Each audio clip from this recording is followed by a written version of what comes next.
Bab 1, Wanita Tercantik 1. Jika seorang pria tidak benar-benar jatuh cinta dengan seorang wanita, maka kejatuhannya tidak dapat dikaitkan dengannya. Petik 2. Feng Feiyun, kali ini, telah benar-benar jatuh, itulah sebabnya, hidupnya ada di tangan wanita ini. Orang memiliki banyak cara untuk mati. Beberapa mati di medan perang, dramatis, terhormat, dan bermakna. Yang lainnya mati tanpa busana di jalan tanpa penguburan yang layak, tetapi Feng Feiyun merasa bahwa kematiannya bahkan lebih dahsyat. Bagaimana mungkin wanita cantik seperti ini ada di dunia? Pertanyaan ini muncul setiap kali Feng Feiyun melihat Sui Yueting, hatinya tidak dapat tetap tenang meskipun pertemuan mereka banyak. Mata bulat besar, kulit putih mutiara, seperti salju, dan tubuh langsing dengan aura bangsawan. Seperti seorang dewi yang telah turun dari surga. Dia adalah wanita paling cantik di dunia. Namun, ketika Feng Feiyun dibunuh oleh pedangnya, dia mengetahui bahwa dia juga wanita yang paling tidak berperasaan di dunia. Pedang di tangannya berdarah merah tua, darahnya mengalir dari ujung. Jiwa Feng Feiyun turun dari tubuhnya, ia pergi ke dunia hitam, sedingin es. Di depan ada sebuah lorong kuno, melayang-layang di kehampaan. Apakah ini akan mengarah ke sungai jiwa, jalan menuju neraka? Kekosongan, kesepian, dan kegelapan yang menakutkan. Orang mati memang menjadi jiwa. Aku tidak percaya bahwa aku, pemimpin sekte termuda dari Demon Phoenix Sekte, harus menunggu akhirku seperti ini. Petik 2. Berjalan di jalan Yellow Springs, tersenyum heroik, Feng Feiyun memiliki aura mulia yang dapat menyebabkan banyak kaisar tunduk. Feng Feiyun adalah setan Phoenix, seorang pria yang memiliki bakat tertinggi dalam 30.000 tahun terakhir. Dia mencapai tingkat ke-9 surga kemunculan dalam 1000 tahun, menjadi pembudidaya terkuat di dunia abadi. 7 lainnya Phoenix Empresses menominasikannya untuk menjadi Master Sekte Phoenix Setan yang baru. Pada saat itu, Feng Feiyun bahkan lebih terkenal daripada para tetua dan leluhur sekte besar lainnya. Semua kaisar iblis dan permaisuri lainnya berhati-hati ketika berhadapan dengannya. Di puncaknya ia bertemu Sui Yueting. Keduanya bertemu secara kebetulan di Laut Utara. Satu adalah pemimpin sekte termuda dari Demon Phoenix Sekte, yang lain adalah wanita paling cantik di dunia. Mereka dengan cepat jatuh cinta dan menghabiskan waktu bersama dengan damai di pantai Laut Utara. Pada saat itu, Sui Yueting lembut dan penuh perhatian, seorang wanita anggun penuh dengan cinta. Feng Feiyun memiliki banyak tanggung jawab sebagai guru sekte, dia bahkan bisa dianggap tidak berperasaan dan kejam. Tetapi setelah pertemuan mereka, dia menjadi seorang pria muda yang jatuh cinta. Feng Feiyun dengan lembut memegang pinggang rampingnya, bertekad untuk melindunginya dengan nyawanya. Namun, saat dia mati karena pedangnya, dia mengetahui bahwa dia tidak membutuhkan perlindungannya, tingkat kultivasinya setinggi miliknya. Mengangkat tangan lembutnya bisa menghancurkan langit dan bumi, dan itu bahkan merupakan serangan diam-diam. Setelah kematiannya, Sui Yueting menggantikan posisinya dan menjadi ahli terkuat di dunia abadi. Ini adalah Dewi Sui Yueting, yang disembah dan dihormati oleh semua di bawah langit. Yueting tak tertandingi di bawah langit, mandat di tangannya, tidak ada yang berani melawan. Seorang wanita yang menginjak tubuh kekasihnya untuk mencapai puncak pasti wanita paling menakutkan di dunia. Untuk mati di tangan wanita paling cantik dan terkuat, Feng Feiyun merasa bahwa dia setidaknya bisa tersenyum di bawah 9 mata air. Paling tidak, dia telah mencintai dengan tulus, dan, tanpa rasa malu di hatinya, dia bisa pergi dengan damai sampai akhir. Setidaknya saya memiliki hubungan intim dengannya, dan saya tidak kehilangan segalanya untuk apa-apa. TL, teks asli. Ya Dewa, jika kau bisa menghidupkanku kembali, maka aku akan membalas budi penuh padanya. Petik 2. Jika aku bisa hidup lagi, maka, berapapun harga yang harus kubayar, aku akan membuatnya mengerti bahwa dia tidak bisa lolos dari pengkhianatan ini. Bahkan jika dia adalah wanita paling cantik, cemoohan seorang pria akan menjadi tidak kurang dari seorang wanita ketika dia dikhianati oleh cintanya. Petik 2. Sayang, kematian tidak terhindarkan, dan jiwaku pada akhirnya akan menghilang, kesempatan saya untuk membalas dendam hilang. Petik 2. Jalan Yellow Springs, jalan orang mati. Anda hanya bisa berjalan maju, tidak ada jalan untuk kembali. Pergi langsung ke neraka untuk minum dari teh rasa pelupa 5 rasa mengpo. Saya akan melupakan segalanya dan bereinkarnasi dalam tubuh baru, kemuliaan saya untuk kehidupan masa lalu ini akan berubah menjadi awan dan asap yang tidak berarti. Bahkan jika ada penyesalan dan kebencian atau kekasih dan musuh, itu tidak masalah lagi, karena dia adalah orang mati, hanya jiwa yang tersisa. Tunggu sebentar, mengapa jalan Yellow Springs begitu kosong? Di mana iblis dan roh neraka? Apakah ini Yellow Springs yang sebenarnya? Apakah saya salah belok? Petik 2. Feng Feiyun mulai bertanya. Melihat ke sekeliling yang menakutkan, tidak ada apa-apa selain kehampaan yang gelap di depannya, dia berbelok panjang. Di luar sana, ada secercah cahaya, sebesar butiran beras. Itu rona hijau, terbang ke arahnya. Kecepatannya dipercepat, dan cahaya menjadi lebih terang dan lebih besar. 2. Bab 2, Wanita Tercantik 2. Benda apa itu? Itu adalah sebuah perahu, kapal roh biru dengan desain kuno yang menyerupai kapal iblis dunia bawah. Itu terbuat dari bahan perunggu emas dengan 18 pilar baja untuk layar, menjulang tinggi seperti gunung yang luar biasa. Pilar-pilar baja sudah mulai berkarat, dan layar hitamnya sudah compang camping dan penuh lubang. Itu melukis gambar kapal yang gelap dan menakutkan. Keadaan menyedihkan dari kapal roh biru masih akan menginspirasi rasa hormat dan penyesalan dari penonton. Kecepatan yang sangat cepat. Bahkan ketika Feng Feiyun masih hidup, dia tidak akan bisa mencapai kecepatan seperti itu. Vesel roh raksasa itu secepat cahaya, tidak ada yang bisa mengelak pada momentum ini. Itu menembus jiwa Feng Feiyun. Bang! Feng Feiyun menemukan bahwa jiwanya dan vesel roh terbang di kekosongan, perlahan menjadi satu. Itu terbang tanpa tujuan dalam kegelapan abadi ini. Kemana arahnya? Ini adalah. Tidak menunggu Feng Feiyun bereaksi, kapal roh biru merobek kain ruang itu sendiri dan meluncur keluar. Memukul. Di depan, cahaya yang menyilaukan menyala dengan kuat. Feng Feiyun tersingkir segera, dia merasa jiwanya memasuki tubuh yang hangat.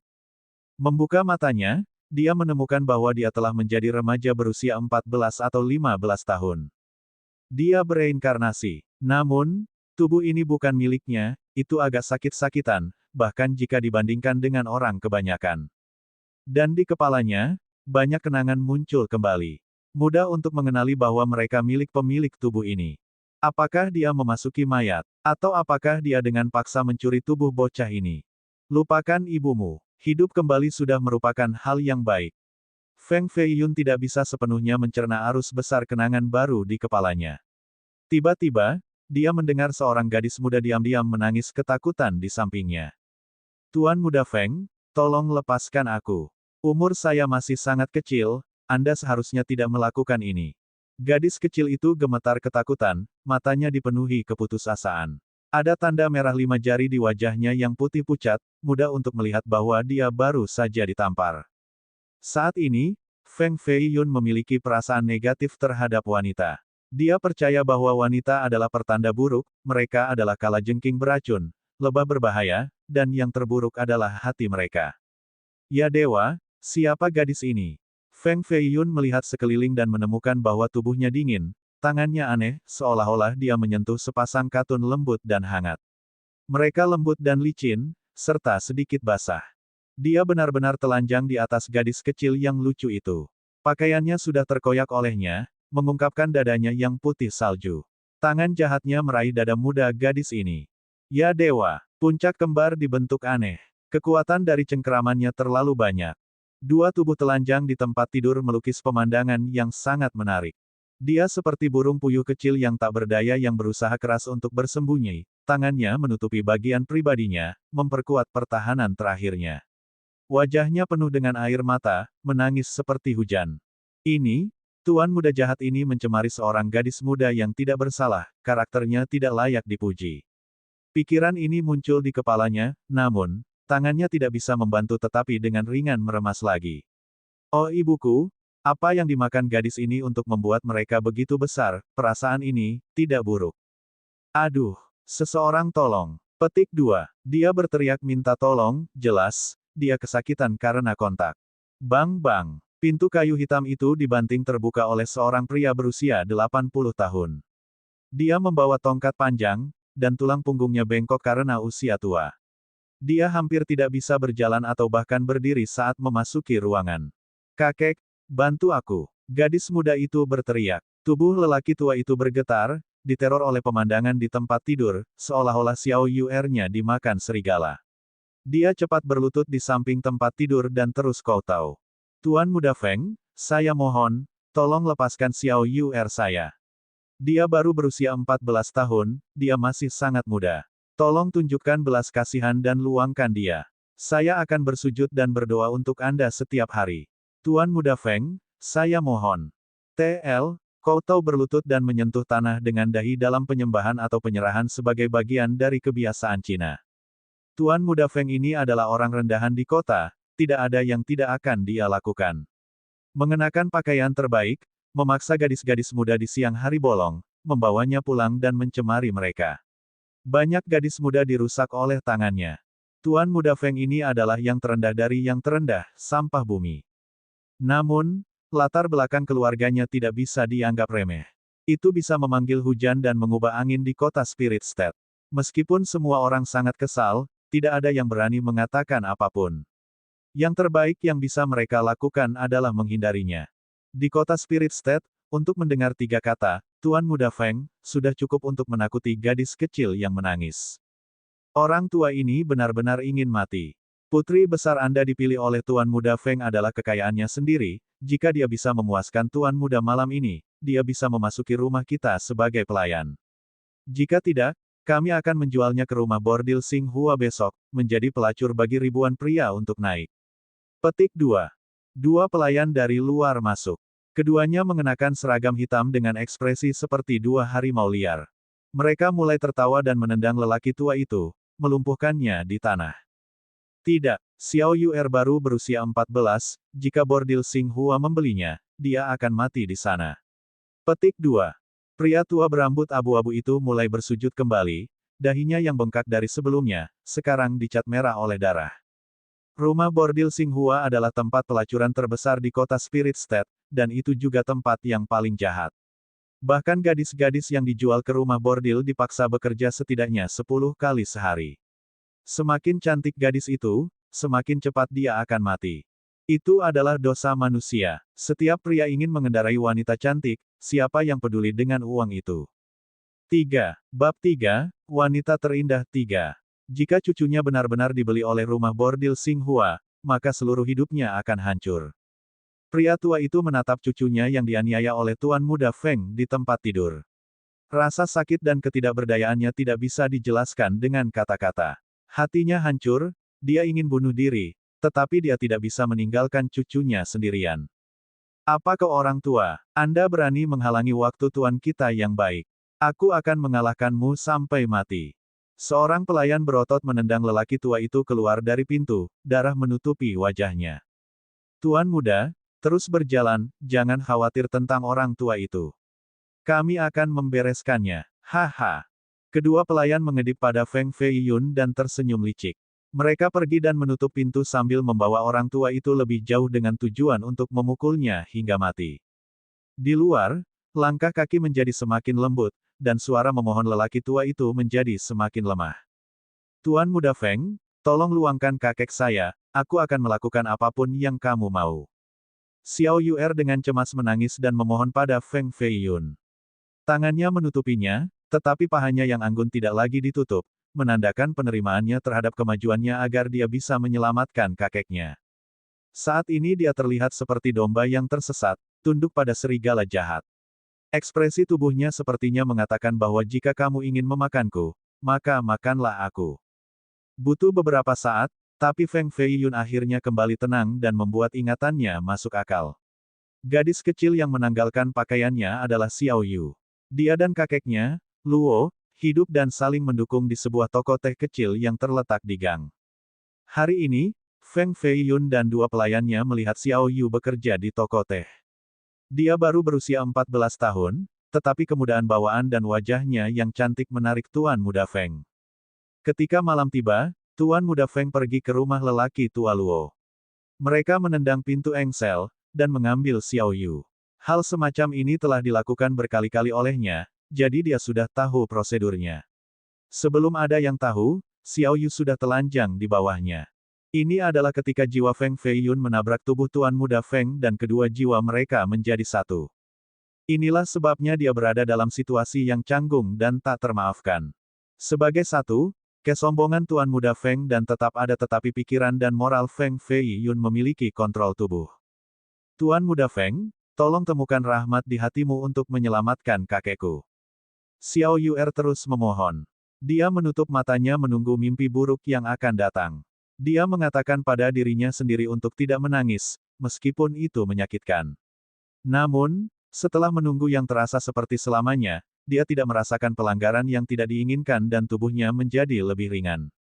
Feng Fei Yun, yang semula di atasnya, sudah meninggalkan tempat tidur, mengenakan pakaiannya kembali seperti dia sudah selesai dengan bisnisnya. Tidak sakit pertama kali. Apakah itu ketika saya tidak sadar, apakah dia sudah punya jalan dengan saya? Xiao Yuer tidak bisa menahan tangis lagi. Tuan Muda Feng, karena Anda telah berhasil membawa saya, Anda harus melepaskan kakek saya. Apa? Feng Fei Yun hampir jatuh ke lantai, dan kemudian dia dengan marah menjelaskan. Buka mata Anda dan perhatikan baik-baik, cubit diri Anda jika perlu. Bangun dari khayalan Anda. Jika saya memiliki cara saya dengan Anda, saya khawatir Anda tidak akan memiliki kekuatan untuk berbicara saat ini. Xiao Yuer kaget, namun lega, mengetahui kebajikannya masih aman. Namun, dia bertanya-tanya mengapa dia tidak melakukan tindakan kejam. Ini membutuhkan pemikiran tambahan. Feng Fei Yun menggelengkan kepalanya, tidak tahu apa yang dia pikirkan dalam hatinya. Dia membuka pintu dan menuju kedua pelayannya. Orang tua ini sebaiknya tidak mati, kalau tidak, setelah reinkarnasi saya akan dikenal sebagai orang yang menggertak orang tua. Bagaimana saya bisa melanjutkan setelah itu? Xiao Yuer, menutupi tubuhnya dengan selimut di tempat tidur, menyaksikan dengan bingung ketika punggung Feng Fei Yun menghilang dari pandangan. Apakah pria jahat itu tiba-tiba menumbuhkan hati nurani? Tidak, tidak ada hal jahat yang tidak akan dia lakukan, mengapa dia mengampuni kita? Itu pasti karena aku tidak menyenangkannya sebelumnya, apakah itu supaya dia bisa menjual saya ke rumah bordil Xinghua sebagai perawan, dengan harga lebih tinggi. Meskipun dia takut dan khawatir tentang masa depannya, dia dengan cepat mengenakan beberapa pakaian yang ada di kamar dan menyelinap keluar. Dia ingin menemukan kakeknya untuk melihat apakah dia masih hidup. Feng Fei Yun pergi ke rumah kakek Luo. Dia tiba di halaman tua dengan dinding-dinding yang runtuh dan puing-puing di sudut. Sepertinya keduanya telah menjalani kehidupan yang sulit. Hanya seorang gadis muda dan kakeknya yang mengandalkan satu sama lain untuk menjalani hidup. Ada kerumunan di sekitar rumah kecil di dalam halaman. Mereka berbisik tentang suatu peristiwa yang baru saja terjadi. Sebuah pembunuhan akan terjadi, dua orang dari keluarga Feng akan memukuli orang tua Luo sampai mati. Kenapa kamu sangat keras? Apakah kamu tidak tahu pelakunya adalah tuan muda dari keluarga Feng? Jika Anda menjadikan ini masalah besar, keluarga Feng akan menemukan Anda.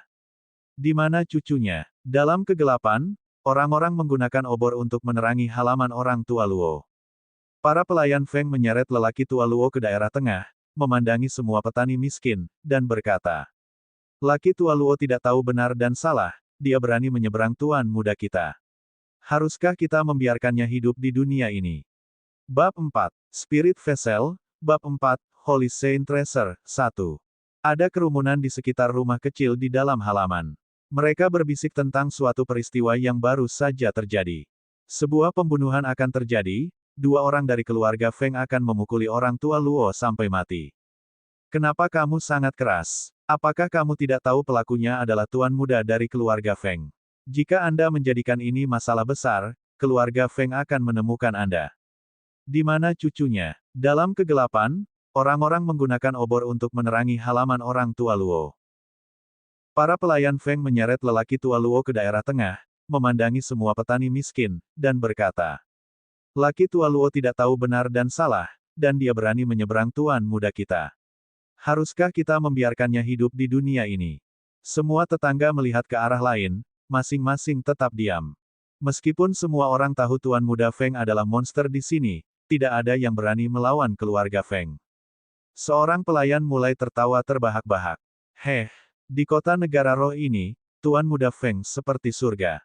Menyeberangi tuan muda Feng seperti mencoba menyeberangi surga, adalah wajar bahwa Anda akan dihukum mati. Selesai berbicara, dia mengambil tongkat kayu besar dari tanah, dan mengarahkannya ke kepala lelaki tua Luo. Tubuh lelaki tua Luo kurus seperti tengkorak dari kehidupannya yang keras, tubuhnya meringkuk dalam posisi janin di tanah. Dia terus mengucapkan permintaannya. Harap biarkan Yuer pergi, tolong biarkan Yuer pergi, dia masih sangat muda.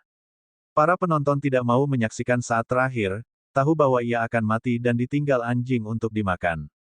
Mendesah. Mengapa surga membiarkan Feng ini ada? Semua orang mengutuk Feng di hati mereka. Tiba-tiba, seorang pria mendekati halaman tengah dari kerumunan. Feng Feiyun berjalan mendekat dan mengambil tongkat kayu dari pelayannya, dia melirik mereka dan berkata. Pindah ke samping. Para pelayan yang sombong, tentu saja, tidak bisa tidak mematuhi tuannya, mereka dengan tenang menggerakkan sisinya. Mereka berpikir, apa yang sedang terjadi? Apakah Tuan ingin menjadi orang baik untuk sekali? Tidak, itu tidak benar, itu bukan gayanya. Mungkin dia ingin secara pribadi membunuh orang tua Luo. Tidak, itu juga salah. Meskipun, dia bertindak seperti seorang gangster, dia sebenarnya tidak memiliki keberanian dan tidak pernah membunuh siapapun sebelumnya secara pribadi. Semua orang terkejut, Feng Feiyun melemparkan tongkat di tangannya. Dia perlahan mengangkat lelaki tua Luo ke posisi melengkung dan memeriksa denyut nadinya. Setelah menentukan status orang tua itu, dia mengangguk dan memerintahkan. Feng Ping, temui Dr. Wang. Hah! Salah satu pelayan bertindak seolah-olah dia tidak mendengar apa yang dikatakan Feng Feiyun dengan jelas. Aku bilang pergi cari Dr. Wang. Kamu tidak bisa mendengarku. Feng Feiyun berteriak padanya. Saya mendengar dengan jelas, saya mendengar dengan jelas.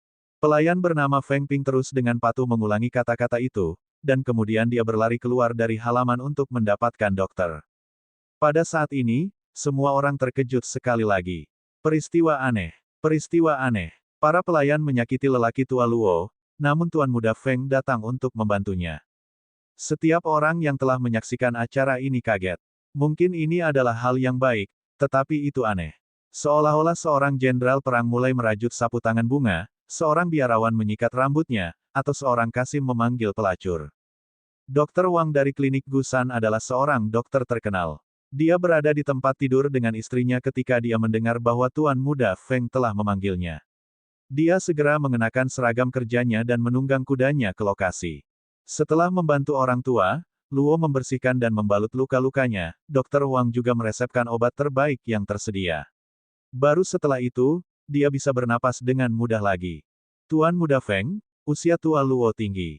Butuh waktu baginya untuk pulih, saya perlu memeriksanya sekali setiap hari selama 7 hari. Dia harus distabilkan sesudahnya. Dr. Wang menutup dada obatnya dan menyeka keringat di alisnya, lalu dengan sopan dia memberitahu Feng Feiyun. Ini adalah pria paling berbahaya di kota negara roh, Dr. Wang memperhatikan kata-katanya di depan Feng. Feng Feiyun mengangguk dan bertanya. Berapa banyak uang? Aku tidak berani, bagaimana saya bisa menerima uang dari Tuan Muda Feng? Dr. Wang ketakutan tanpa alasan dan kakinya mulai bergetar. Dia sedekat ini melakukan kowtow tanpa henti. Feng Feiyun memiliki ekspresi tidak senang dan menuntut.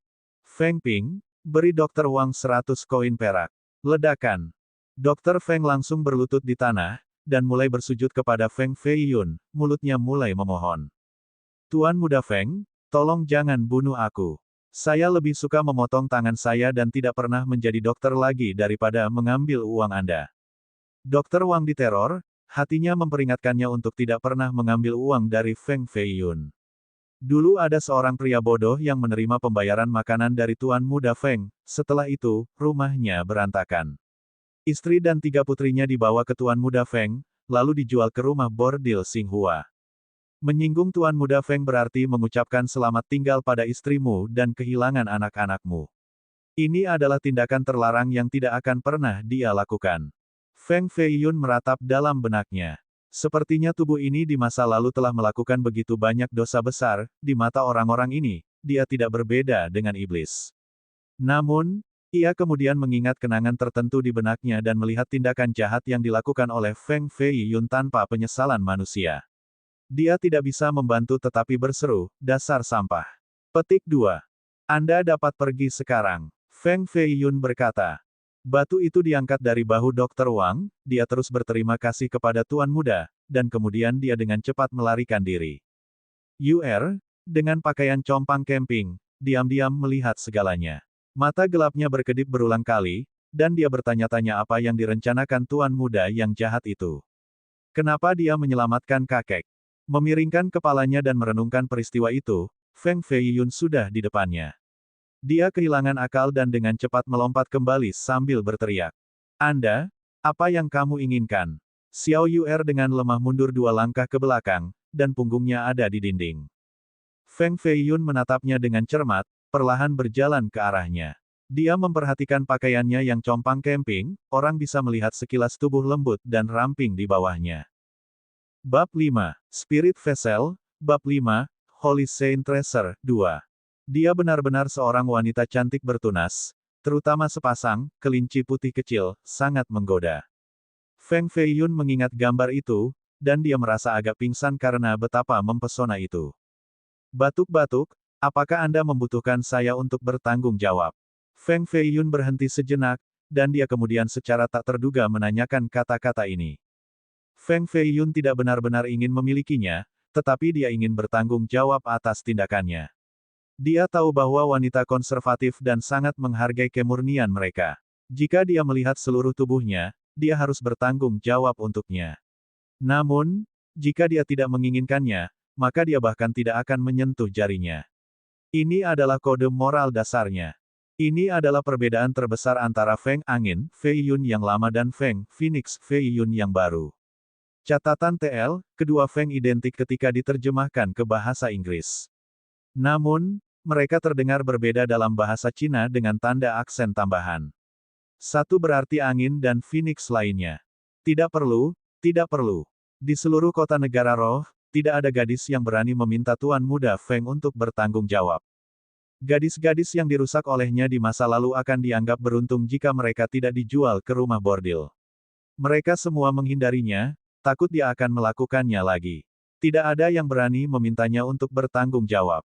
Xiao Yuer dengan ringan menggigit bibirnya dan menatap Feng Feiyun. Tangannya dengan ringan mengusap sidik jari merah di pipinya, sepertinya masih sakit. Sidik jari ini dari Feng Feiyun, dia masih sangat takut padanya. Apakah masih sakit? Feng Feiyun bertanya dengan lembut. Itu menyakitkan. Xiao Yuer tidak berani menatap matanya. Dia merasa seperti Feng Feiyun saat ini adalah orang yang sama sekali berbeda. Dia punya perasaan bahwa dia tidak akan memukulnya lagi. Hari ini, aku benar-benar minta maaf. Di masa depan, jika Anda memiliki masalah, Anda dapat datang ke kantor Feng untuk menemukan saya. Kekaisaran Cina menyebut rumah besar keluarga penting, kantor pemerintah, karena sebagian besar pemilik rumah besar terlibat dalam pemerintahan. Dengan itu, Feng Feiyun berjalan pergi. Kedua pelayan secara alami bergegas mengikuti, seperti dua anjing mengikuti tuan mereka. Dia baru saja pergi, dia benar-benar membiarkanku seperti itu. Beberapa saat kemudian Xiao Yuer, dia akhirnya menutup bibir mungilnya. Dia menatap bayangan Feng Feiyun, dan dia merasakan sesuatu di hatinya yang sebelumnya hilang. Jari-jarinya mempermainkan rambutnya, perasaannya belum tenang. Apakah Tuan Muda sakit sekarang? Hatinya tidak bisa tenang, dia percaya bahwa Tuan Muda Feng akan kembali dan menculiknya lagi. Dia berdiri di sana selama 1 jam sebelum melihat bahwa Feng Feiyun tidak kembali, dia menghela nafas, dan dia kemudian berlari untuk merawat kakeknya. Saat ini malam hari, tapi kota negara roh masih sama. Kereta kuda masih ramai di jalan, latar belakangnya cerah dan keras, dan jalanan dipenuhi dengan suara orang-orang yang bergerak, penuh dengan nyanyian pedagang kaki lima. Gadis-gadis di rumah bordil itu mengenakan gaun warna-warni dan mewah, mereka meminta pelanggan baru, seorang pria jangkung dari sebuah suku di Xianjiang mengendalikan seekor sapi besar dengan kereta besar di belakangnya, toko pandai besi memiliki seorang anak laki-laki kecil dengan saber pertempuran hitam di tangannya, berteriak keras, kota itu terasa hidup. Feng Feiyun, dengan tangannya yang anggun di belakang punggungnya, diam-diam berjalan di jalan kuno. Dalam benaknya, dia tidak bisa berhenti memikirkan mengapa dia hidup kembali sambil menyatu dengan jiwa manusia. Apakah kapal roh melakukan perjalanan melalui jalinan ruang dan waktu? Ini adalah kapal biru dengan desain kuno, mirip dengan kapal hantu, dengan napas tak terduga dari perubahan.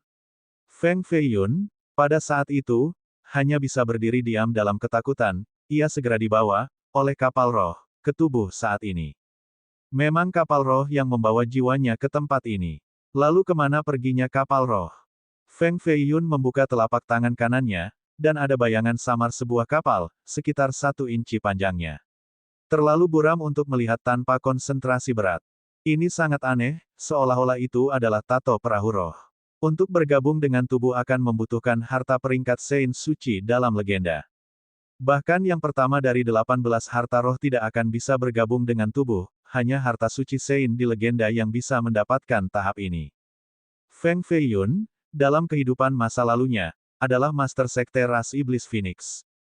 Kultivasinya telah mencapai tingkat ke-9 dari Heaven Emergence, tetapi dia masih selangkah lagi untuk mencapai level Saint Holy. Dia juga belum pernah melihat harta orang suci. Dia sudah tak terkalahkan dalam kehidupan masa lalunya, seorang guru kelas 1 yang tiada banding. Namun, ketika dia mencapai tingkat ke-9 dari kemunculan surga, dia merasa bahwa orang-orang kudus memang ada di dunia ini. Namun ketika mereka mencapai tahap ini, mereka semua pergi ke tempat terpencil dan tidak pernah keluar. Inilah sebabnya dia dianggap yang terkuat di dunia abadi, setidaknya hanya dalam penampilan. Di belakang layar ada banyak penguasa suci-suci kuno, mereka kuat sampai tidak bisa dihentikan. Bahkan jika mereka dipisahkan oleh jutaan mil, mereka masih bisa membunuh Feng Feiyun dengan 1 jari. Jika kapal roh ini benar-benar harta karun suci, maka itu membuktikan bahwa orang suci memang ada. Petik 2. Di masa lalunya, ia berspekulasi tentang keberadaan orang-orang kudus, tetapi itu tidak pasti. Sekarang, dengan tambahan vessel roh, Feng Feiyun memiliki keyakinan sepenuhnya bahwa orang suci benar-benar hidup di dunia ini. Ia menjadi sangat gembira, mungkin dia bisa menggunakan kapal roh ini untuk akhirnya mencapai tingkat suci Sein. Begitu dia mencapai tahap ini, maka dia akan berhasil melompat keluar dari dunia fana untuk benar-benar menjadi abadi dalam jiwa dan roh. Berdebar, Feng Fei secara tidak sengaja menginjak batu karena terlalu bersemangat, dan dia hampir jatuh ke tanah. Tubuhnya sekarang terlalu lemah dan kecil. Dia tenggelam dalam dekadensi, jadi dia lebih lemah dari orang kebanyakan. Tidak ada jejak energi kultivasi di dalam dirinya, ditambah, meridiannya diblokir. Otot-ototnya lemah, dan struktur tulangnya buruk. Tuan muda tua Feng tidak cocok untuk berkultivasi, dia bahkan akan dibatasi ketika berlatih seni bela diri biasa. Namun, untuk Feng Feiyun saat ini, masalah ini bukan tidak mungkin. Jika dia tidak ingin menyesuaikan diri dengan biasa-biasa saja, maka dia harus sekali lagi memulai jalan kultivasi, jalan yang harus dia tempuh untuk merebut mahkota sebagai tiran sekali lagi. Namun, pertama, ia harus meningkatkan konstitusi tubuhnya. Bab 6, Tubuh Phoenix Abadi.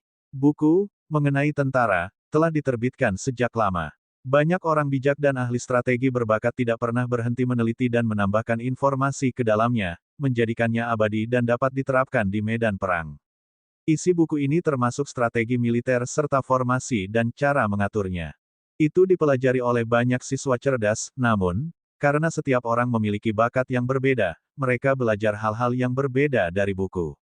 Beberapa mempelajari seluk-beluk dalam strategi militer, yang lain belajar cara membuat formasi magis yang bisa membentuk mantra mematikan dengan kekuatan untuk mengguncang langit dan bumi. Beberapa formasi paling kuat yang tercantum dalam buku ini adalah 10.000 golem, hutan kabut setan, formasi 8 diagram 4 binatang. Formasi mematikan ini diteliti oleh generasi yang lebih tua. Setelah ribuan tahun penemuan geografis dan celestial, formasi ini hanya menjadi lebih kuat. Feng Feiyun tidak benar-benar tahu bagaimana menjawab, dia pikir dia harus tutup mulut agar dia tidak harus menjawab pertanyaan sialan ini. Namun, setelah melihat mata pembantu rumah tangga Liu dan Feng Wanpeng, hati Feng Feiyun tergerak dengan perasaan yang tak terlukiskan. Itu memberitahunya bahwa dia tidak boleh membiarkan orang-orang yang benar-benar peduli padanya kecewa. Hanya usaha dan ketekunan yang akan diterima. Feng Feiyun dengan elegan memperbaiki lengan bajunya, merenung sejenak dan kemudian berbicara. Mengenai tentara, memang secara ideologis mendalam. Logikanya yang cermat dan teliti tidak lekang oleh waktu dan telah terbukti selama bertahun-tahun. Ini berbicara tentang banyak variabel perang termasuk faktor psikologis, manajemen moral dasar, pentingnya tentara bersama, dan komandan. Orang dapat mengatakan bahwa, mengenai tentara, memiliki aplikasi yang bagus untuk pertempuran militer serta penanaman pasukan yang tepat selama perang. Keunggulan buku ini adalah dari bagaimana ia berurusan dengan faktor kemanusiaan, membangun kepercayaan dan persaudaraan antara tentara dan komandan, membunuh dan mengepung hanyalah sekunder. Feng Feiyun sedang kesurupan, tangannya bergerak seolah-olah dia sedang mengamati pertempuran yang sebenarnya antara dua tentara. Cara manuver pasukan seseorang, bagaimana mengepung dan mempertahankan, bagaimana memanfaatkan kelebihan atau kekurangan yang diberikan seseorang, dan bagaimana merencanakan formasi yang benar adalah bagian dari buku ini. Seorang komandan harus berpengalaman dalam semua informasi yang disebutkan di atas agar efektif. Feng Feiyun memiliki aura seorang jenderal hebat saat dia dengan tenang menjelaskan logika di balik buku itu dengan sangat rinci. Pada saat ini, Feng Wanpeng dan pembantu rumah tangga Liu benar-benar ketakutan. Dengan mulut mereka terbuka, mereka berusaha menghapus debu dari mata mereka untuk melihat apakah Feng Feiyun adalah seorang penipu. Bahkan pelayan yang berdiri di dekat pintu ketakutan, dan dia hampir jatuh ke lantai. Mata besarnya dipenuhi dengan kekaguman pada Tuan Muda. Mereka bertanya pada diri sendiri. Apakah ini Tuan Muda Feng? Orang bodoh yang buta huruf tanpa bakat. Ini adalah Tuan Muda yang tidak bisa mengendalikan kata-kata atau tindakannya. Pengurus rumah tangga Liu sangat tersentuh, air matanya menetes ke wajahnya. Master, lihatlah Tuan Muda. Dia masih memiliki masa depan yang menjanjikan. Dia tidak akan menjadi orang yang biasa-biasa saja tanpa tujuan, dan suatu hari dia akan menjadi jenderal yang hebat. Jika Nona Muda tahu tentang ini, dia akan sangat bahagia. Feng Wanpeng lebih tenang daripada pembantu rumah tangga Liu, tapi dia masih merasakan emosi yang kuat. Dia membanting meja dan berpikir. Mungkin surga biru masih memiliki mata bagi saya. Bocah ini yang selalu takut dengan kehadiranku, jika dia bisa meninggalkan kebiasaan buruknya dan berlatih keras tanpa takut kesulitan, mungkin dia bisa terkenal secara historis di masa depan. Feng Wanpeng sekali lagi mengandung kegembiraannya dan tidak mengungkapkannya secara lahiriah, wajahnya yang tenang melanjutkan pertanyaannya.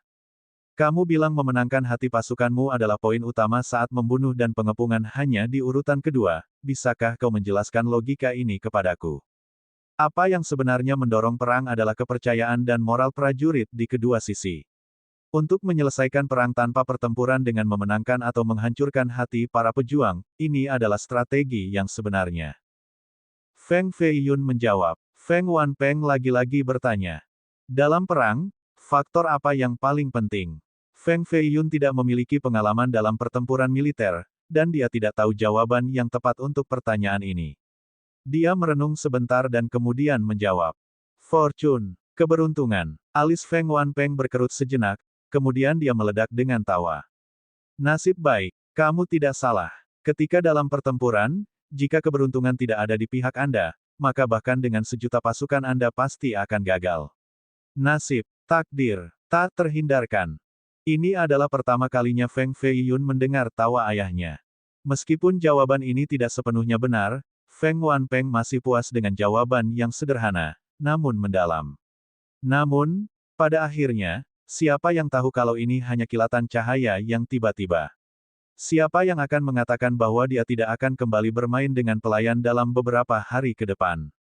Feng Wanpeng menyatakan, bahkan meskipun pandangan Anda tentang militer telah meningkat, tetapi itu masih tidak seberapa dibandingkan dengan kakak Anda. Pengurus rumah tangga Liu, besok, pergi dan undang penasihat Ge ke rumah kami. Besok, saya ingin penasihat Ge mulai mengajarinya seni perang. Pengurus rumah tangga Liu sangat gembira. Penasihat Ge, di kota Spirit State dianggap sebagai penasihat militer yang ulung.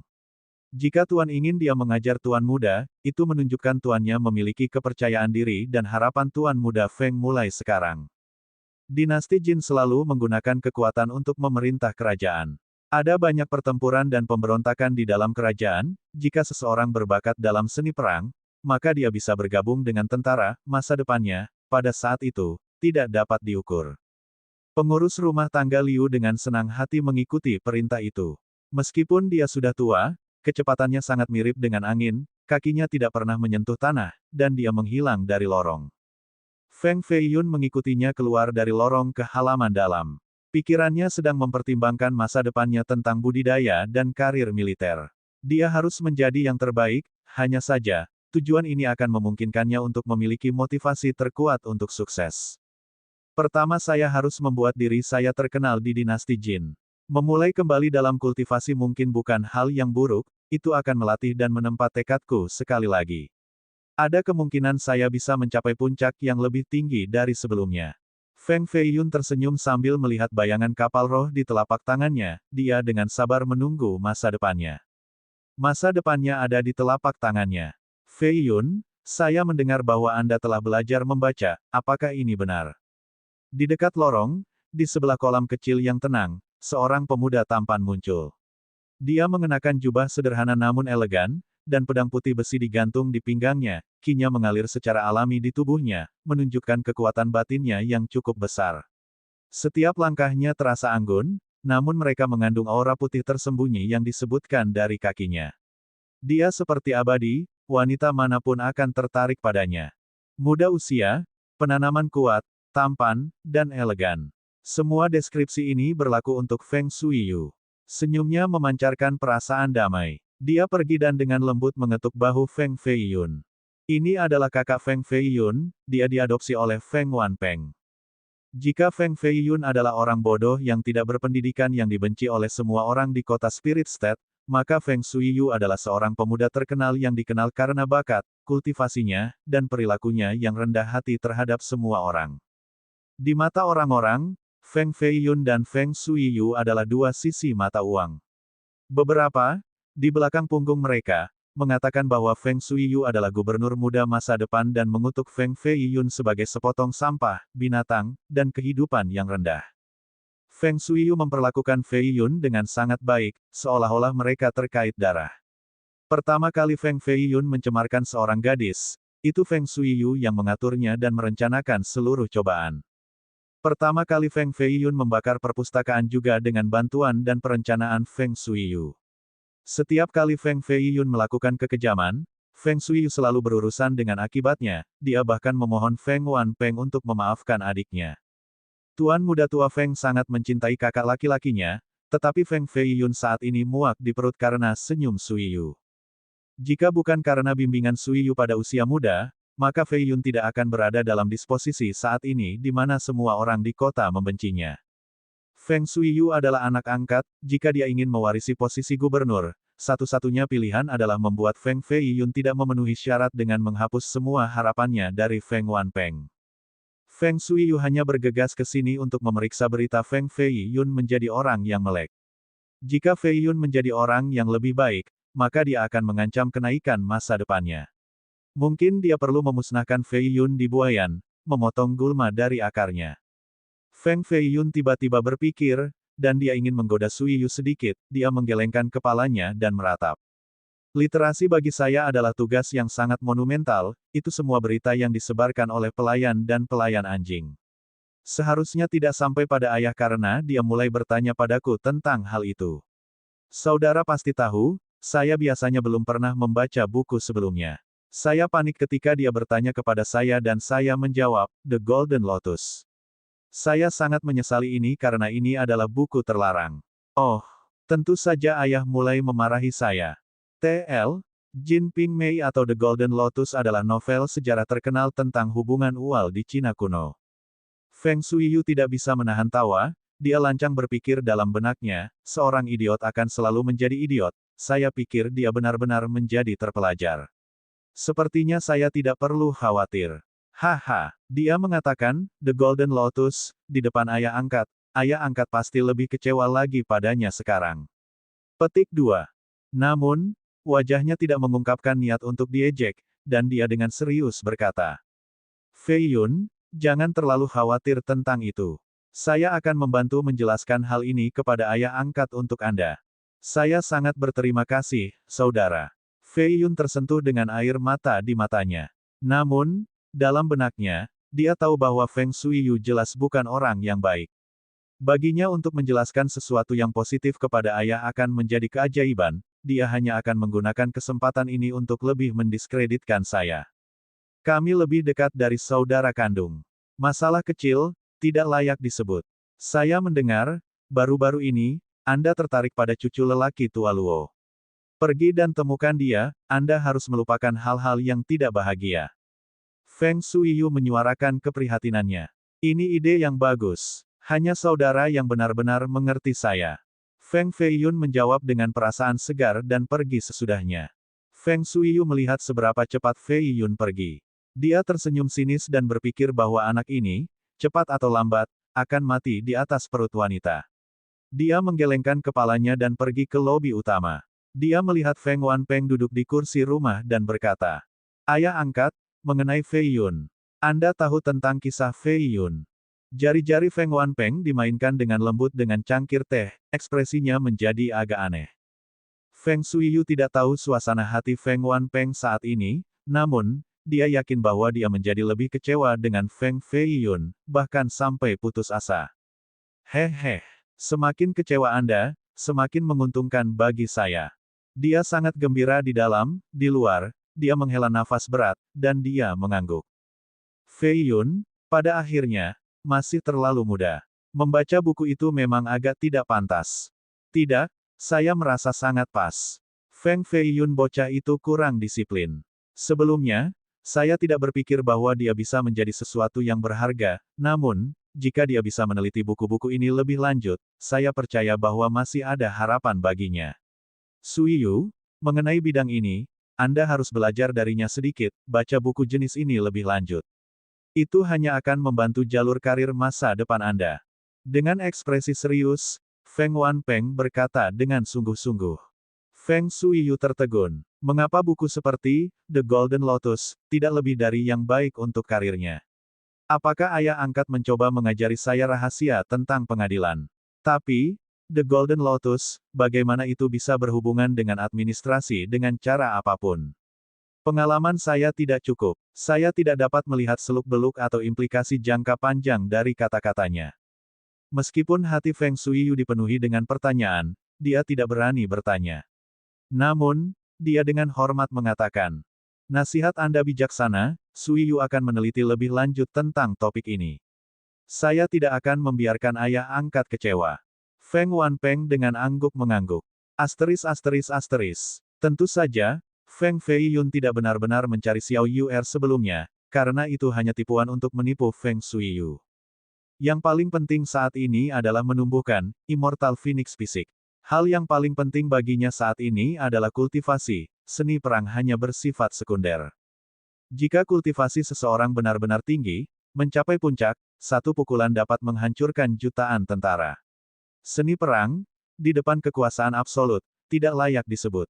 Feng Feiyun saat ini bahkan tidak bisa mengalahkan pria rata-rata, jika seseorang yang berbakat seperti Feng Shuiyu ingin membunuhnya, dia tidak akan memiliki kekuatan untuk membela diri.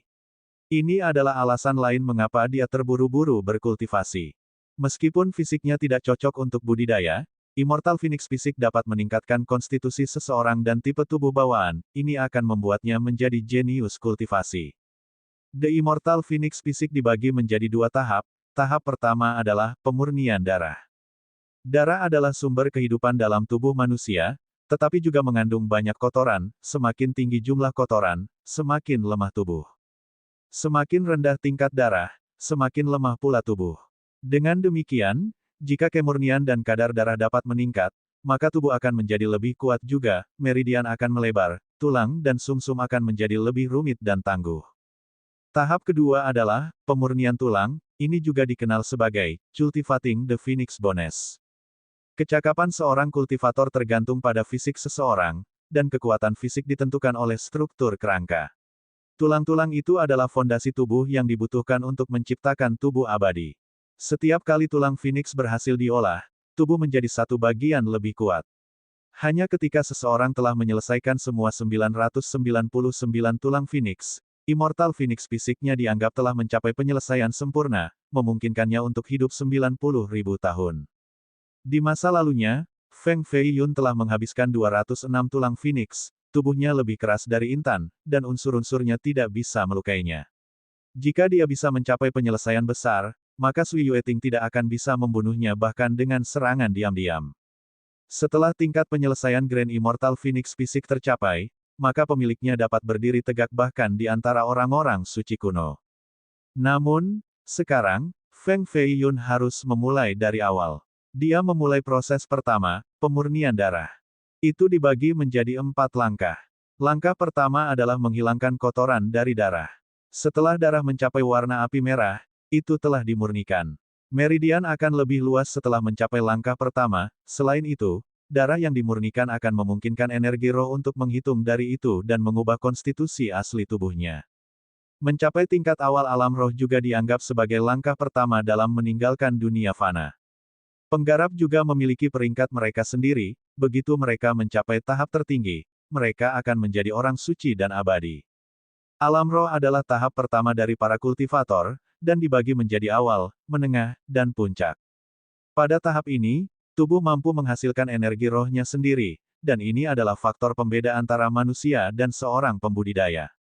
Singkatnya dalam sebuah kalimat, selama tubuh mampu menghasilkan energi roh, maka bahkan Feng Feiyun bisa lolos dari reputasinya sebagai seorang idiot dan bahkan menjadi lebih kuat dari seniman bela diri yang normal. Ini hanya level awal, tingkat menengah dan puncak alam roh jauh lebih menakutkan. Di atas alam roh adalah yayasan abadi. Penggarap yayasan immortal adalah tiran dari daerah mereka sendiri. Feng Feiyun sudah mengolah Immortal Phoenix fisik sekali, jadi dia sudah berpengalaman dengan prosesnya, aliran darahnya di dalam meridiannya cepat. Dalam keadaan normal, darah membutuhkan 3 menit untuk melakukan rotasi penuh dari tubuh manusia, tetapi aliran Feng Feiyun saat ini adalah 2 menit per revolusi. Kotoran diekstrusi dari pori-porinya. Setelah 3 jam, darahnya telah berputar 180 kali, dan tubuhnya dipenuhi dengan lapisan gelap dari kotoran seperti tanah liat. Ini adalah langkah pertama menuju pemurnian darah, tetapi juga yang paling mudah. Perlu 3-5 hari untuk penyelesaian besar. Feiyun membuka matanya dan dengan cepat menghitung. Cahaya matahari yang hangat meresap dari jendela ketika waktu berlalu dengan cepat.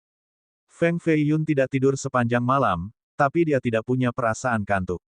Dia memerintahkan para pelayan untuk menyiapkan air panas agar dia bisa membersihkan kotoran-kotoran gelap.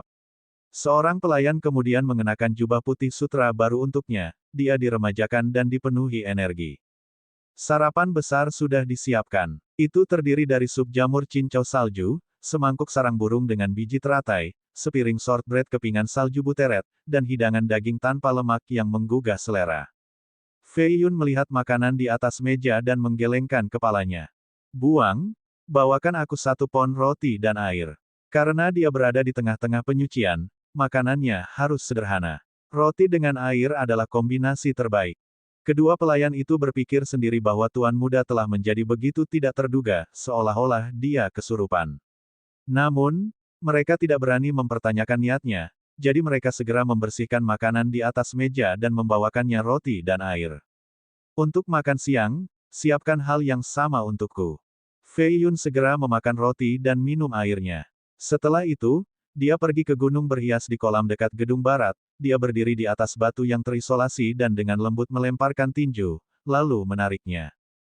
Ini adalah teknik pembukaan, dia ingin melihat seberapa besar fisiknya telah membaik. The Meridian melebar 2 kali ukuran seperti sebelumnya, sama seperti manusia berbakat. Tubuh dikeraskan oleh 3 bagian, dan kekuatannya bertambah 2 kali lipat juga dari penilaian 1 pukulan itu. Meskipun hanya 1 malam, konstitusi Feiyun, dibandingkan dengan sebelumnya, seperti perbedaan antara langit dan bumi. Di dunia budidaya, teknik nomor 1 jelas merupakan teknik latihan fisik. Namun, untuk sepenuhnya menyempurnakan tubuh, Immortal Phoenix fisik saja tidak cukup. Tubuh harus mengalami pertempuran nyata dan mengatasi banyak tantangan untuk menjadi lebih tangguh hari demi hari. Siapa Wash? Feiyun mulai melemparkan serangkaian pukulan. Ini bukan bagian dari teknik yang dikenal, namun, berdasarkan persepsi sendiri tentang seni surgawi, mereka menyimpulkan kebenaran misterius di balik pemurnian tubuh. Total hanya 9 pukulan dilemparkan, dan setiap pukulan mewakili tempat tubuh yang berbeda. Setiap kepalan yang dilemparkan memiliki seluruh struktur tubuh di belakangnya, dan setiap bagian otot dan tulang diaktifkan. Tindakan-tindakan ini juga seperti aliran air dan pengembunan awan, ia menjadi satu dengan alam surgawi, memberikan perasaan keindahan yang indah kepada para penonton. Bab 7, Alam Roh Dini. Tuan muda tidak bermain-main hari ini, tapi dia malah berlatih pukulan, aneh sekali. Pukulan tampaknya tidak terlalu mengesankan, tidak ada tekanan kepada mereka. Namun, sulit untuk mengatakan lintasan mereka karena ritme yang tak terlukiskan. Ini aneh, mungkinkah teknik tuan muda benar-benar rumit?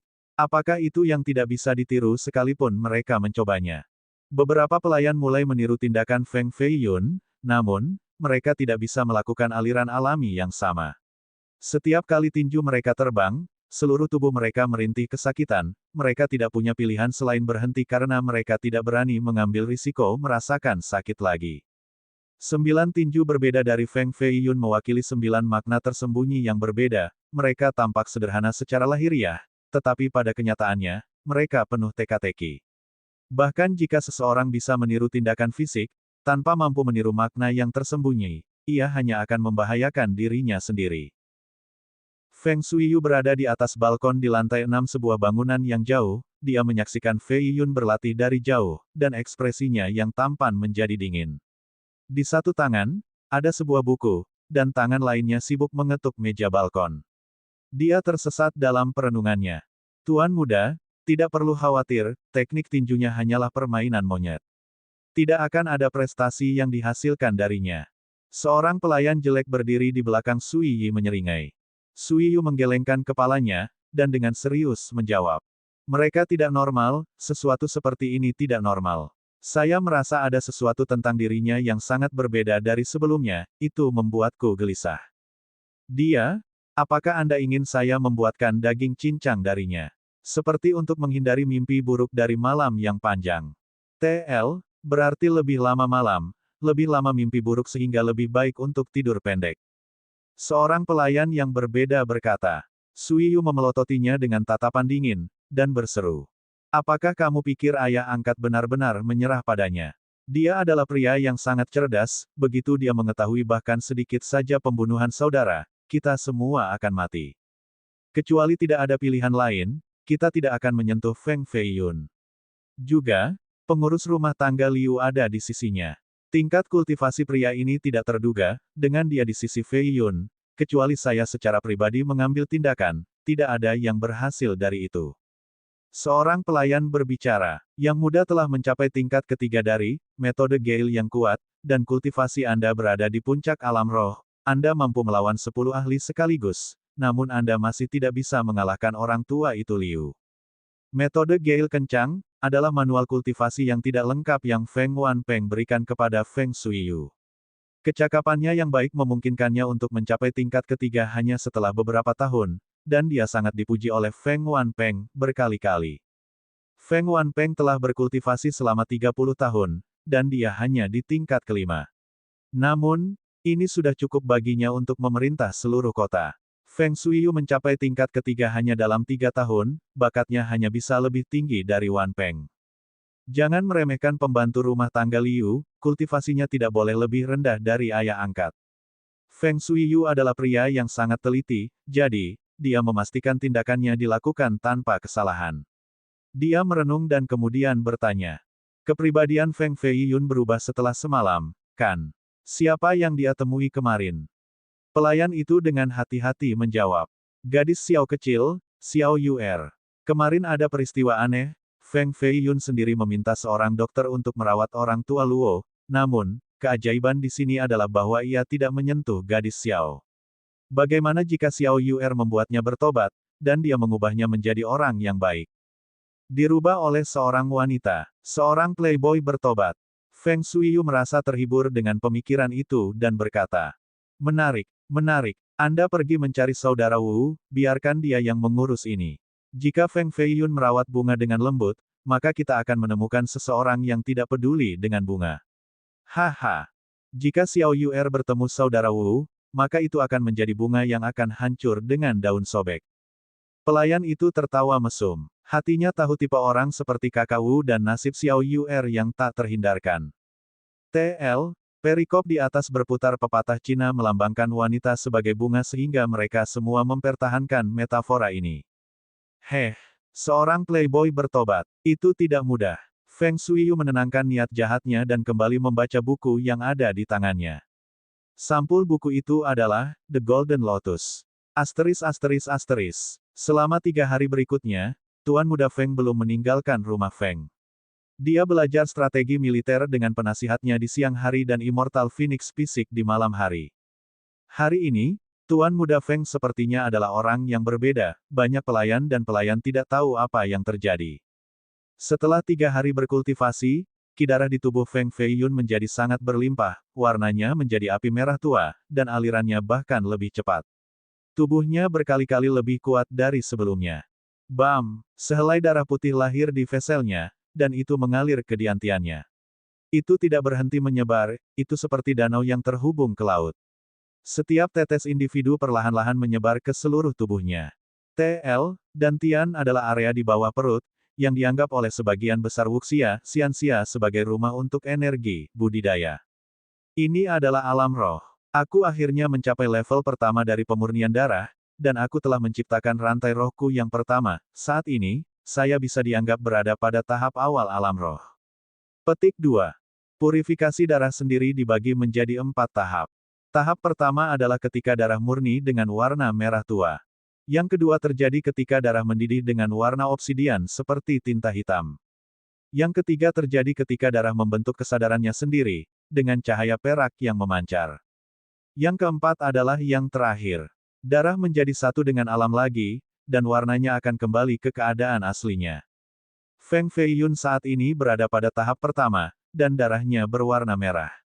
Dengan roh ki di dalam tubuhnya, Feng Feiyun menggunakan energi ini untuk mi kapal roh di telapak tangan kanannya. Namun, itu mengecewakannya karena mendapati gambar samar perahu roh tidak memiliki reaksi sedikit pun. Energinya seperti batu yang tenggelam di lautan, bahkan tidak ada sedikit pun reaksi. Sepertinya aku akan membutuhkan sejumlah besar energi untuk mengaktifkan kapal roh. Harta karun suci-suci tidak bisa ditangani dengan menggunakan akal sehat normal. Feng Feiyun tidak marah, jika seutas cahaya ki roh sudah cukup untuk mengendalikan kapal roh, itu akan menjadi abnormal. Karena dia sekali lagi berada di jalan kultivasi, dia dalam suasana gembira. Dia sedikit mengangkat jarinya dan cahaya putih melintas, menciptakan lubang di dinding. Retak. Feng Feiyun menggunakan tangannya untuk menghancurkan cangkir porselen putih, mengubahnya menjadi bubuk putih. Pada tingkat yang sama dengan alam roh awal, dengan pengalamannya, dia akan menghancurkan lawan yang setara. Haha, Yin Gou, apakah air mandinya sudah siap? Feng Feiyun membuka pintu dan memerintahkan pelayan di dekatnya. Itu sudah siap, Xiao Lan, Xiao Qing, pergi melayani tuan muda untuk mandi. Setelah memberitahu pelayan bernama Yin Gou tersenyum dan bertanya kepada tuannya. Tuan muda, mengapa kamu dalam suasana hati yang baik hari ini? Kedua pelayan membawa air panas dari ember kecil, dan mereka menuangkan isinya ke bak kayu yang lebih besar. Selain itu, mereka menambahkan bunga merah beraroma ke kamar mandi, dan segera setelah itu, uap putih memenuhi udara. Ini bukan untuk Anda ketahui. Kami akan keluar nanti, saya ingin membeli senjata yang layak. Apakah ada gudang senjata di kota Spirit State yang memiliki senjata magis kelas tinggi? Feng Feiyun, pada tahap awal alam roh, memiliki kekuatan mengangkat beberapa ratus pound. Karena itu, dalam pertarungan yang sebenarnya, senjata magis tingkat tinggi bisa meningkatkan potensinya sedikit. Yin Gou sangat gembira mendengar berita ini. Mereka belum meninggalkan rumah untuk sementara waktu dengan tuan muda mereka. Akhirnya, tuan muda Feng sedang ingin bermain hari ini. Mereka sekali lagi bisa mengikutinya dari belakang dan menggunakan ketenarannya untuk melakukan apapun yang mereka inginkan. Menjadi pelayan bagi tuan muda Feng bisa dianggap sebagai hal yang membanggakan. Tuan muda yang terhormat, ada 3 gudang senjata yang berbeda di kota negara roh, namun, jika Anda menginginkan yang terbaik, maka hanya ada bangsal Yin Gou.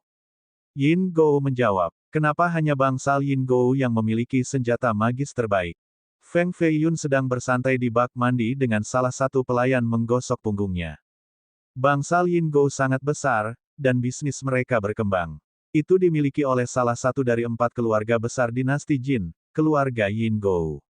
Ada sekitar 10.000 cabang di seluruh kerajaan dan selama seseorang memiliki cukup uang, Anda bahkan dapat membeli senjata roh. Mereka memang mengesankan bagi mereka untuk memiliki senjata roh untuk dijual. Sepertinya keluarga Yin Gou tidak begitu sederhana. Senjata roh adalah hal yang langka di kerajaan manusia. Bahkan nilai terendah akan bernilai lebih dari 10 kota.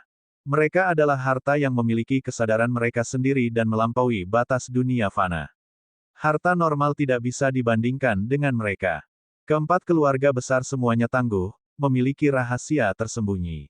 Mereka memiliki setengah dari kekuatan politik dan ekonomi dinasti Jin, mereka benar-benar 4 monster besar.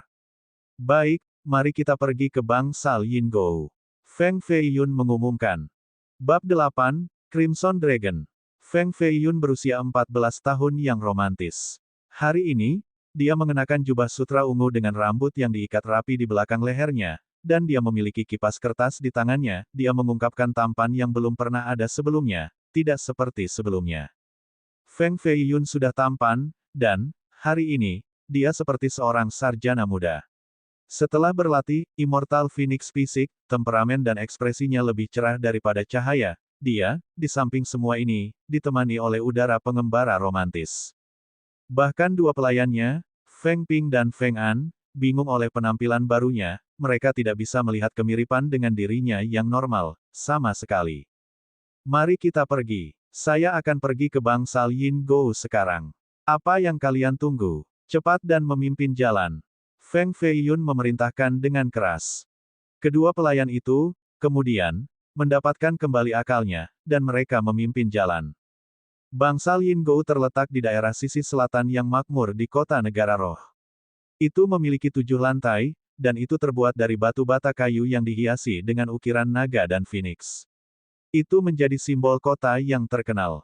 Ada senjata, harta karun, pil obat, pelindung, dan apapun yang berkaitan dengan kultivasi, tempat ini memilikinya. Namun, orang biasa tidak bisa membeli apapun di sini. Bukankah Tuan Muda Feng ini? Angin mana yang membawamu ke sini? Silakan masuk, silakan masuk. Zheng Dongliu adalah manajer bangsal Yingou, dan usianya lebih dari 60. Dia tahu banyak orang, dan, dengan matanya yang tajam, dia langsung mengenali Feng Feiyun. Meskipun matanya tidak akan dianggap ditempa oleh api surga dan semua yang melihat, tetapi mereka memang berpengetahuan luas dan peka pada saat menghakimi orang.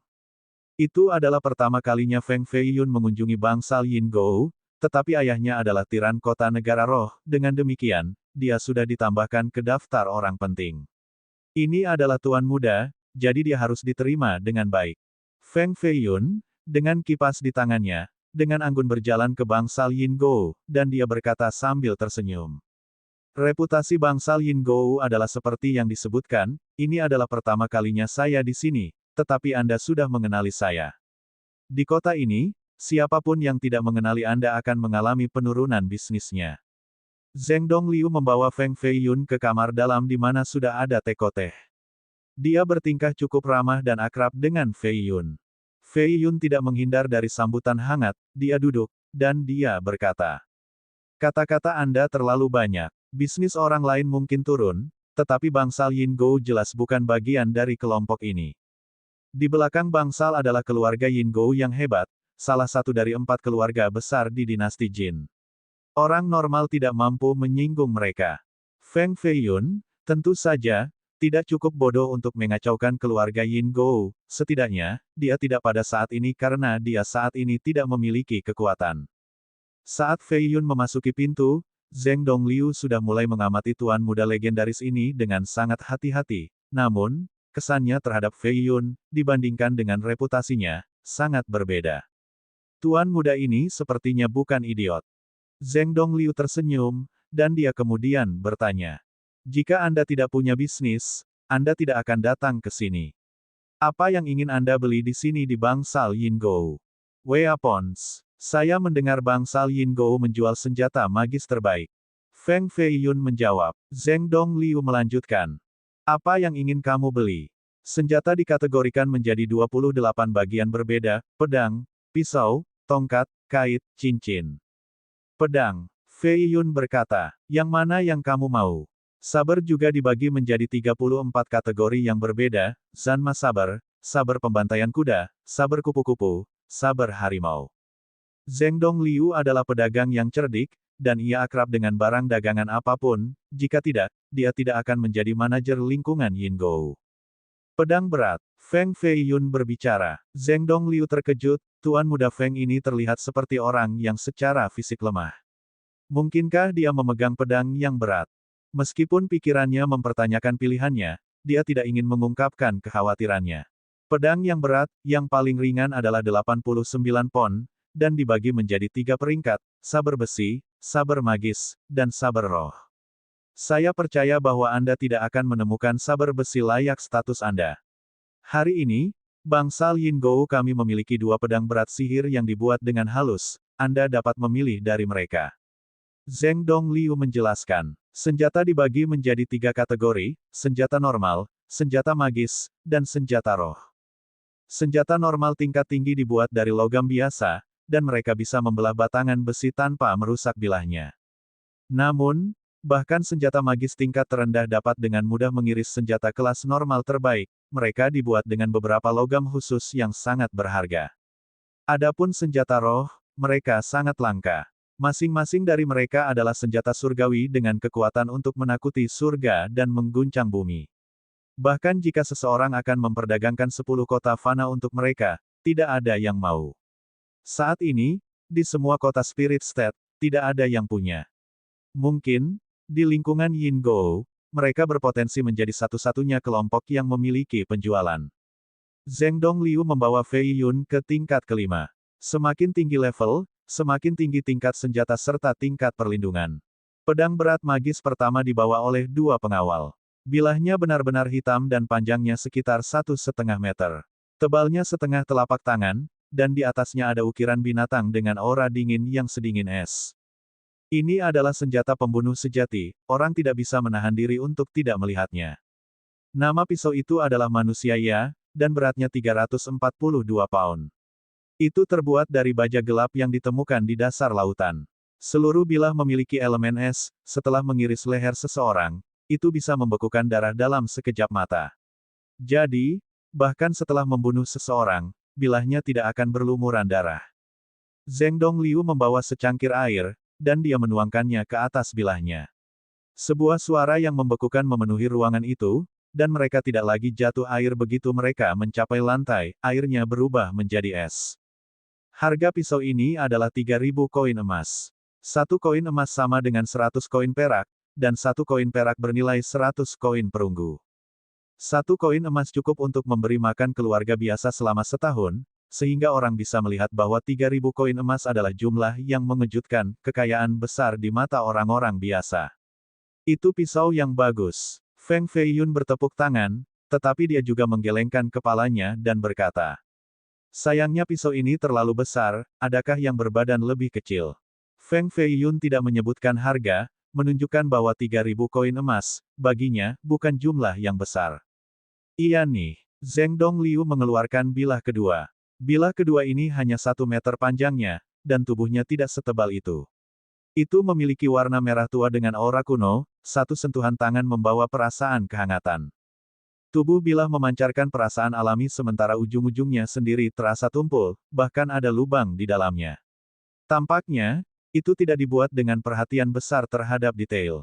Zheng Dongliu menghela nafas, dan dia berkata, blade ini bernama Crimson Dragon. Bahan-bahannya terbuat dari bahan khusus, dari pemeriksaan khusus, ditemukan campuran 9 logam langka yang berbeda. Meskipun panjangnya tidak bagus untuk pedang besar, beratnya mencapai 240 pound, ini sungguh menakjubkan. Setelah melihat pisau ini, mata Feng Feiyun mengungkapkan secerca aneh. Dia segera berdiri, membelai pisau dengan jarinya. Hatinya sangat gembira, dan intuisinya memberitahunya bahwa, meskipun penampilan luar bilahnya kurang, kekuatan absolutnya 10 kali lipat dari pasangannya. Dia bisa merasakan energi roh bergerak di dalam pedang, perasaan ini sangat halus. Dengan pengecualian dia, tidak ada orang lain yang bisa merasakan energi roh yang pingsan ini. Ini adalah bilah roh. Sayangnya, bilahnya patah, sekali, dan semua energi roh telah meninggalkan tubuhnya, jadi, tidak ada orang lain yang tahu kalau itu adalah senjata roh. Jari Feng Feiyun ringan menyentuh bagian yang rusak, dan dia membuat keputusan. Meskipun itu adalah senjata roh yang rusak, kekuatannya tidak ada bandingannya dengan senjata sihir normal. Feng Feiyun terdiam, berusaha menyembunyikan kegembiraannya. Dia melepaskan tangannya dari pisau, dan dia bertanya, pisau ini cocok untukku, Manajer Zeng, berapa harga Anda ingin menjual pisau ini? 5.000 koin emas. Zeng Dongliu, tentu saja, tahu bahwa bila ini tidak normal, tetapi dia tidak tahu mengapa. Dia mengumumkan harga yang sangat mahal, tetapi dia tidak yakin akan hal itu. Dia ragu-ragu menatap Feng Feiyun setelah menyebutkan harganya. Ini adalah sisa-sisa senjata roh, jadi harganya pasti lebih tinggi dari 50.000 koin emas. Feng Feiyun menertawakan, secara internal, pada Zeng Dongliu karena tidak tahu nilai barangnya sendiri, tetapi dia mengekspresikan ekspresi tidak sabar dan mengerutkan alisnya. Manajer Zeng, apakah ini yang Anda coba potong tenggorokan dengan harga? 5.000 koin emas sudah cukup bagiku untuk bermain-main dengan 5.000 keindahan luar biasa. Untuk satu mata pisau yang rusak dihargai 5.000 koin, bukankah ini hanya perampokan? Zeng Dongliu tersenyum. Berapa harga yang pantas untukmu, Tuan Muda Feng? 3.000 koin emas. Feng Feiyun menjawab. Oke, jadi itu. Zeng Dongliu tampaknya takut Feng Feiyun pergi, dan dia langsung setuju dengan usul itu. Wajahnya menebar senyum, 3.000 koin emas, dibandingkan dengan harapan aslinya, sudah 2 kali lipat dari yang dia inginkan. Melihat seberapa cepat kebobolan Zeng Dongliu, Feng Feiyun menyesal menetapkan harga menjadi 3.000 di dalam hatinya. Sepertinya harganya yang diberikan terlalu tinggi, tetapi 3.000 koin emas, untuk membeli senjata roh yang rusak, masih banyak. Zeng Dongliu tampak lebih bahagia daripada Feng Feiyun, dia bahkan memberinya sarung baja magis secara gratis, dan dia mengukirnya dengan bunga-bunga rincin yang menunjukkan harga mahal. Tuan Muda Feng, apakah Anda membutuhkan saya untuk mengirimkan pisau ini ke tempat Anda? Crimson Dragon Blade memiliki berat 240 pound, Zeng Dongliu secara otomatis berasumsi bahwa Feng Feiyun tidak bisa menahannya, jadi dia mengajukan pertanyaan. Tidak dibutuhkan. Setelah Feng Feiyun membayar jumlah utangnya, dia membawa pisau di tangannya dan meninggalkan lantai 5. Zeng Dongliu takut dengan pemandangan ini. Setelah beberapa saat, dia kembali tenang dan bergumam. Aneh, aneh sekali. Idiot dalam legenda itu ternyata ahli. Sangat menarik, sangat menarik. Sepertinya saya harus menjual informasi ini kepada Feng Shuiyu, itu akan mengambil harga yang bagus. Master, ini bilah yang Anda pilih. 2 pelayan di luar lingkungan Yingou menyambut Feng Feiyun. Ini hanya bilah yang patah, tidak ada yang bisa dilihat. Feng Feiyun tersenyum mengangguk, dan dia pergi keluar. Feng Ping dan Feng An segera mengejarnya, dan mereka bertanya. Tuan Muda, kemana kita pergi? Minum. Rumah teh terbaik di kota Spirit State adalah Pavilion Zujian, dan yang tertua adalah rumah teh Jingsui. Anda ingin pergi kemana? Feng Feiyun tidak menjawab, dan dia hanya terus berjalan. Dia dengan cepat melewati jalan kuno meskipun dia memiliki 240 pound pedang di punggungnya. Langkahnya secepat kilat, membuat 2 pelayan di belakangnya kehabisan nafas. Hari ini, kultivasinya telah mencapai tahap spirit realem awal. Dalam bukunya Dantian ada seutas energi roh yang membentuk permulaan sebuah sungai kecil, ini dianggap sebagai pintu pertama ke dunia kultivasi. Suasana hati Feng Feiyun tidak pernah lebih baik. Melintasi 3 jalan besar, Feng Feiyun mencapai gang kecil yang sunyi. Di ujung gang ada sebuah pintu tua yang terbuka, rumah teh, dan atapnya terbuat dari sedotan. Ada 5 meja tua, dan di sampingnya, sebuah meja miring dengan papan bertuliskan arang teh. Petik 2. Feng Ping dan Feng An terengah-engah, mereka menyaksikan Feng Yun dari jauh, dan mereka memperhatikan rumah teh tua. Ekspresi mereka seolah-olah mereka baru saja mencapai pemahaman. Tuan Muda tidak datang ke sini untuk minum teh, dia datang ke sini untuk merindukan Xiao Yuer. Feng Ping dengan jahat tersenyum. Kali terakhir, Tuan Muda menunjukkan belas kasihan, jadi kali ini dia tidak bisa lari dari matahari. Haha. Feng An juga bergabung dengan tawa jahatnya, menyebabkan banyak keributan. Rumah teh ini adalah tempat lelaki tua Luo dan Xiao Yuer bekerja. Feng Feiyun, tentu saja, bukan orang yang sama yang menindas pria dan wanita, dan dia pasti tidak akan merusak Xiao Yuer. Dia hanya datang ke sini untuk melihat luka Pak Tua Luo. Pada akhirnya, lelaki tua dan cucu yang malang ini sendirian, tanpa dukungan, dan mereka diintimidasi oleh para pelayannya, tentu saja, dia merasa bertanggung jawab. Memberi mereka sedikit uang akan membuat hidup mereka jauh lebih baik. Mata Feng Feiyun melihat sekeliling dan melihat Xiao Yuer di rumah teh. Dia membuat teh dengan sosok mungilnya, langsing, seperti adik perempuan tetangga, angin lembut meniup pita birunya bola-balik di kepalanya, rambut hitamnya yang halus tersebar ke bawah, seperti air terjun, dan angin juga membawa aroma teh ke seluruh jalan.